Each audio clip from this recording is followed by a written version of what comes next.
This morning, investigators believe a gas leak is the likely cause of a devastating explosion in New York City that left 3 buildings destroyed. And dramatic surveillance video captured the moment of that blast. Now, 19 people were hurt, 4 of them critically, and it sparked a 7-alarm fire that raged out of control. Jericka Duncan is near the scene in New York's East Village. Jericka, good morning. Good morning. You can see that the streets are still blocked off as fire crews continue to fight hotspots in that area and look for any signs of life. That's because one person is still unaccounted for this morning. At least 250 firefighters worked to put out the raging fire, which sent a pillar of smoke hovering above the city. Get out of the street! In a matter of minutes, one of the buildings came tumbling down on live television. Now the building is collapsing.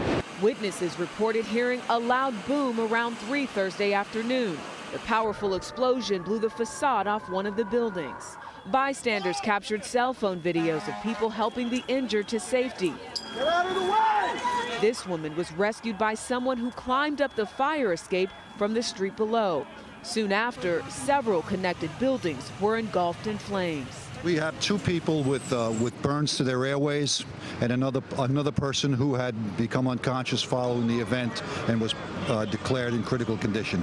23-year-old Nicholas Figueroa is missing. Members of his family say he was in a sushi restaurant located inside one of the buildings when the explosion happened. College student Peter Mancini learned of the fire while watching the news at his school. He and his 3 roommates lived above that same restaurant. All my belongings were in there, so just gotta figure out, I guess, from there what's gonna happen. City officials say private contractors were doing some gas and plumbing work in one of the destroyed buildings.